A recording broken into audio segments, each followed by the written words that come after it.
Hey everyone, it's Katherine Sullivan, and I just want to say thank you so much for joining the Social Media Super Tips series, where I've been sharing my favorite simple tips that are going to give you some really great results in social media. So let's go forward with our final tip.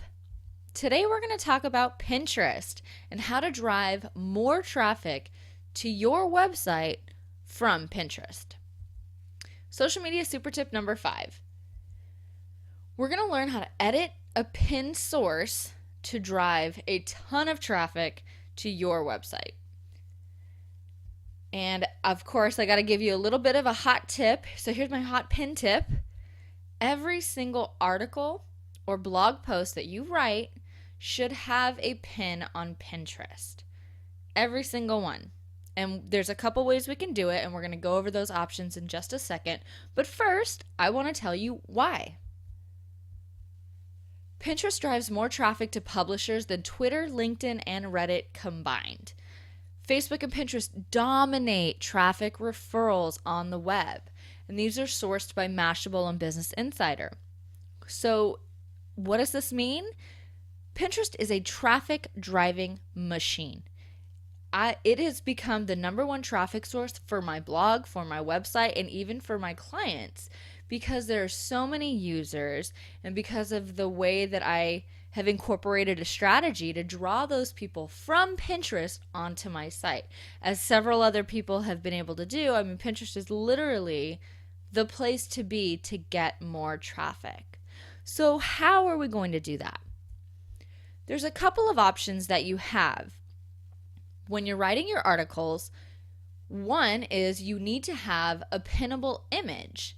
And what I mean by that is to have an image that's relevant to your post that people can easily pin to reference your article on Pinterest.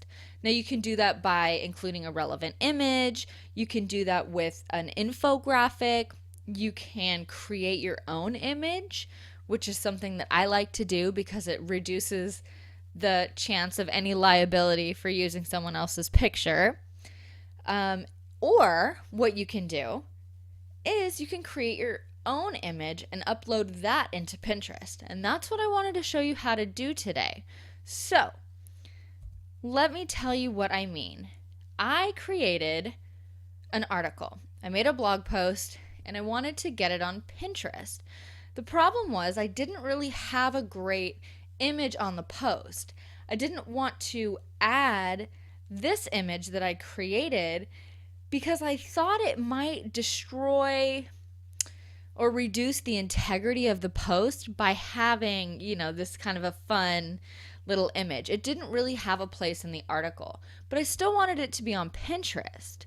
So that's what we're going to talk about today. If you don't have a relevant image, you can just create one and then use that to put on Pinterest. And we'll go forward, and so I'll clear this all up if I'm confusing anyone.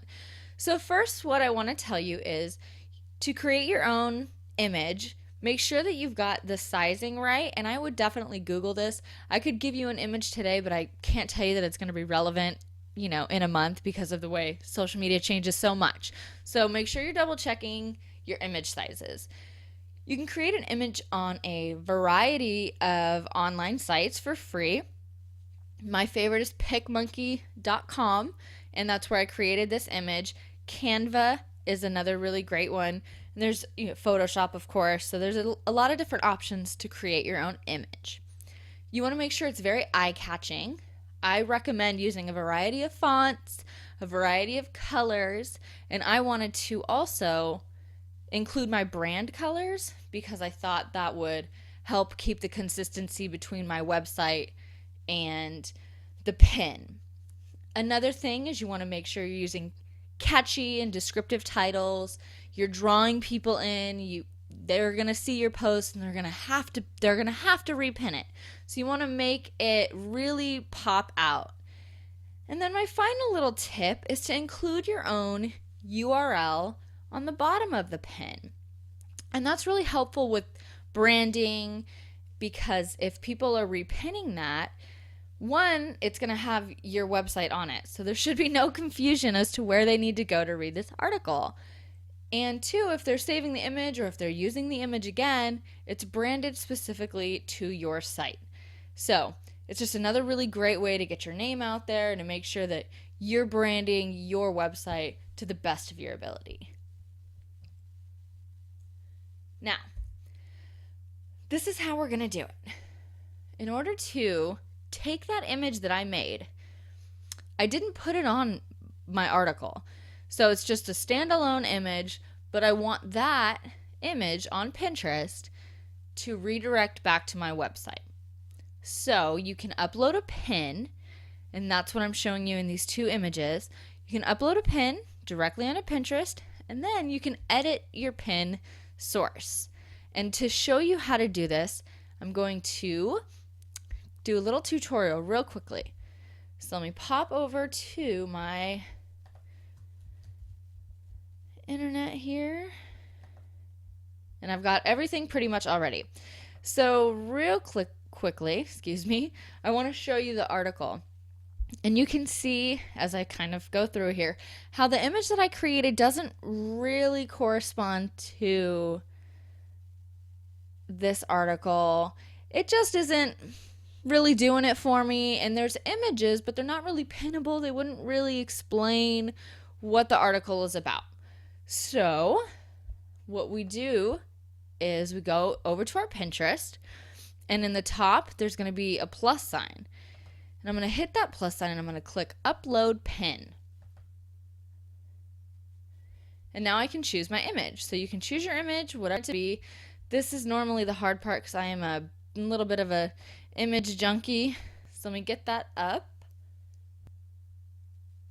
And now I can select which board I'd like it to go to. It's going to go to my social media board. And what is this pin all about? You want to be very, very crystal clear in your description. You can also include a call to action, maybe, pin now, read later, or click here to learn how to get more Facebook fans. You want to be as descriptive as possible.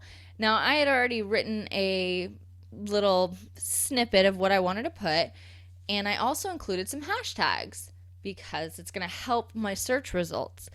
I also include a URL. So I like to take the URL of the post and add it in there because if the post gets repinned, you never know what can happen. It's just another way to help generate traffic. So that's it. So now we're going to pin it. It's going to go straight to my board, and that's where I'm going to show you how to edit the source. So we click to see it now, and here we go. Now this is the important part. Down here you see this was uploaded to Pinterest. That's great. Down here you can see my description, my link is live, the hashtags are live. So to edit the source, we just click on that little pencil button. And you can see there's no source here. So if I were to click on that on Pinterest, it would take me literally nowhere. Instead, I'm going to add in the blog post that I want this image to redirect to. And I'm going to save my changes. And now what happens is this pin that I created is now going to be redirected to that blog post. So simply clicking on it, we are making it super easy to drive traffic to our website. And just for example, this pin I had pinned a while back, it had over 25 repins, and I actually get a ton of traffic from that pin to this blog post. And that's why I wanted to use it as an example. So there you go. Super easy. You can do this for any type of blog post. You can go back and create extra images for blog posts and just really kind of elevate the amount of exposure that you have on Pinterest. Pinterest is huge. I absolutely love it, and I definitely recommend it. So let's pop back into our tutorial, and we are just about done. So thank you so very much for joining me on this journey of the social media super tips. And if you want to stay in touch and you want to get more trainings, feel free to follow me at socialsolutions.com. You can hit me up on Twitter at Mrs. Cat Sully, say hello, or facebook.com/socialsolutions. Thank you so much.